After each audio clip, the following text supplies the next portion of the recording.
उपलक्ष्य में हमारे बीच में आदरणीय भ्राता डॉक्टर दिनेश त्रिपाठी जी भी उपस्थित हुए हैं। तो कार्यक्रम की शुरुआत से पहले हम 3 मिनट परमात्मा स्मृति में बैठेंगे, फिर कार्यक्रम की शुरुआत करेंगे। आयामी व्यक्ति थी, वो मात्र एक सुधारक ही नहीं थी, एक कुशल प्रशासक भी थे और उनकी प्रशासन प्रणाली हर मानव जाति के लिए, चाहे वो छोटा है चाहे वो बड़ा है, बुजुर्ग है, हर एक के लिए प्रेम और सम्मान से परिपूर्ण थी। अगर हम ब्रह्मा बाबा के बारे में कहें कि वो दूरदर्शी थे, विलक्षण दृष्टि थी, तो ये अतिशयोक्ति नहीं होगा। आदरणीय गीता दीदी, भाइयों बहनों, आप सब बहुत सौभाग्यशाली हो कि इस संस्था से जुड़े हो। मैं जहां तक समझता हूं कि मुझे तो खैर सौभाग्य नहीं मिल पाया, कभी कई बार प्रयास किया, लेकिन मेरे बड़े घनिष्ठ मित्र हैं श्री गोपाल नारसन जी, कई बार इन्होंने कहा भी मुझे, लेकिन मैं जहां तक समझता हूं कि जिस पर ईश्वर की कृपा नहीं होती, बाबा की कृपा नहीं होती, वो ऐसे सत्संगों में नहीं आ पाता। ऐसे सत्संगों में आना ईश्वरीय कृपा से ही संभव हो पाता है। तो आज आप सबके दर्शनों के आके, सानिध्य में आके मुझे बहुत अच्छा लग रहा है, बड़ी सुख की अनुभूति हो रही है। और मुझे ऐसा लग रहा है कि मनुष्य शरीर मिलने के बाद अगर ईश्वर की कृपा हो जाए तो इससे अच्छा कुछ नहीं हो सकता मनुष्य के लिए। और आप सब बड़े ही सौभाग्यशाली हैं कि आप पर कृपा है, साक्षात दिख रही है। आज हम विश्व शांति दिवस के रूप में बाबा का 56वां पूर्ण स्मृति दिवस मना रहे हैं।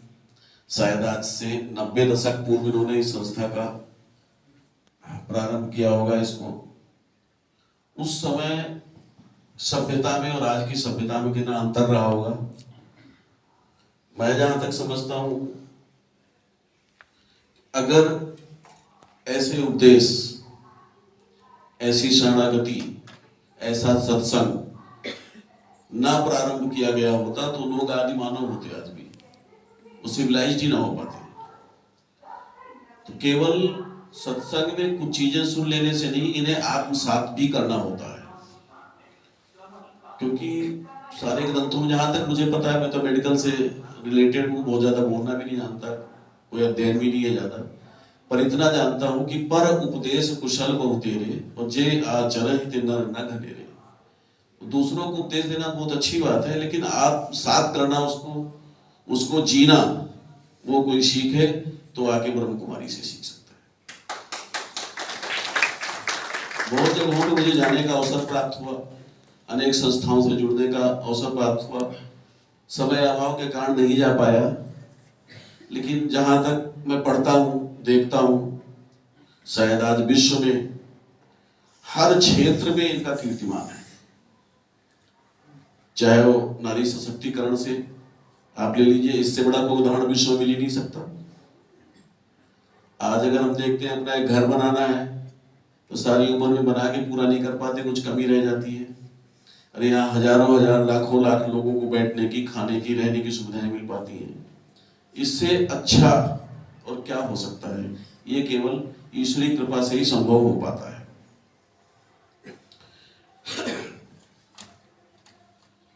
मैं दादा ब्रह्मा, जिन्हें प्रजापति ब्रह्मा के नाम से भी जाना जाता है, इनका आज पुण्यतिथि पे हम सब लोग एकत्रित हुए हैं। मैं जहां तक जानता हूं कि उन्होंने जो अपनी लेखनी से लिख दिया है, उसको आत्मसात करके उनकी कृपा हमें लेते रहना चाहिए। इन शब्दों में शायद उनका जब कभी जागरण हुआ होगा आध्यात्मिक, उससे पहले के नाम भी उनके आ गए मेरे कहने में। हमें उनका अध्ययन करना, उसे आत्मसात करना और उससे आगे बढ़ के, मेरे ख्याल से शायद जहां तक मैं समझ पा रहा हूँ, दीदी बताएंगे कि 1936 में शायद इसकी स्थापना की गई थी विश्वविद्यालय की। और आज ये वट वृक्ष बन चुका है पूरे विश्व में। जैसा कि श्री गोपाल नारसन जी ने मुझे बताया कि विश्व के कई देशों में आपके वैल्यू एडेड एजुकेशन के कोर्सेज चल रहे हैं। मैं भी अपने माध्यम से, मैं तो चिकित्सक हूँ, लेकिन मैंने मेडिकल कॉलेज की स्थापना की है जहाँ बच्चे पढ़ते हैं। मैं भी चाहूँगा कि आपके ये अच्छे कोर्स वहाँ पर मैं लागू करूँ और बच्चों को वो शिक्षा मिल सके जिससे वो मानव रूप धारण कर सके, क्योंकि आज की परिस्थितियों में आदि विकृत मानसिकता का होता जा रहा है। उसकी विकृति इसलिए बढ़ रही है क्योंकि वो सत्संग में नहीं आ पाती है। मैं कहता हूँ बच्चे नहीं आते तो बड़ों को आना चाहिए। जब बड़े घर में सुधरेंगे तो बच्चे भी सुधर जाएंगे। बाबा के दिखाए गए रास्ते पर चलना है, उनके मार्ग पर चलना है, अपनाना है, उनके आदर्शों से अपने जीवन में उनके संकल्पों को लागू करना है। आज ब्रह्म कुमारी संस्थान शिक्षा के क्षेत्र में आगे बढ़ रहा है, नारी सशक्तिकरण के माध्यम से आगे बढ़ रहा है। मेडिकल के क्षेत्र में मैंने सुना है बहुत बड़ा इंस्टीट्यूशन आपका है माउंट आबू में। मैं हालांकि श्री गोपाल जी से आग्रह किया था कि मुझे भी एक बार घुमा के लाइए। हो सकता है कि मेरा भी कहीं उद्धार हो जाए आपके माध्यम से। और इसी के साथ मैं जहाँ तक समझ पा रहा हूँ, सारी दुनिया पुकार रही थी और उस समय ब्रह्मा को अपना, दादा लेखराज को कहें, अपना माध्यम बनाया और उनको नया दिव्य अलौकिक नाम दिया ब्रह्मा। हम कहते हैं प्रजापिता ब्रह्मा बाबा, प्यार से सिर्फ बाबा भी बोलते हैं। तो नाम देकर के सिर्फ नाम ही नहीं दिया, उनसे सर्व कर्म करवाए। सबसे पहला शिव बाबा ने जो आदेश दिया था ब्रह्मा बाबा को, ब्रह्मा बाबा ने अपना सब कुछ विल करके शिव परमात्मा को उनसे संपूर्ण विल पावर से अपने आप को संपन्न बनाया। क्या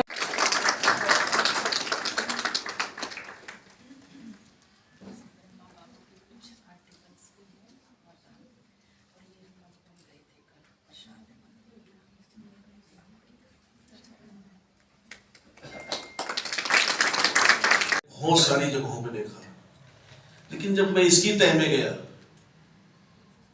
तो मुझे बड़ा ही अच्छा लगा और आनंद की अनुभूति हुई कि इसमें कोई भी ज्ञानी पुरुष, ज्ञानी महिला आके अपना योगदान दे सकता है और उसको वही सम्मान मिलेगा, उसको वही गति मिलेगी जो बाबा चाहेंगे।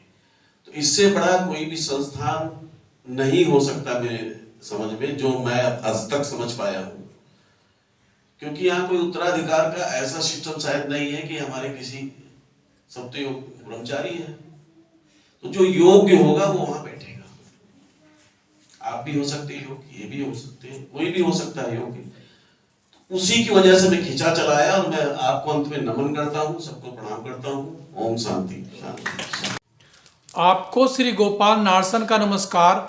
डिवाइन मिरर हिंदी चैनल में आपका बहुत बहुत स्वागत है। आइए जान लेते हैं आज की कुछ खास चर्चित खबरें।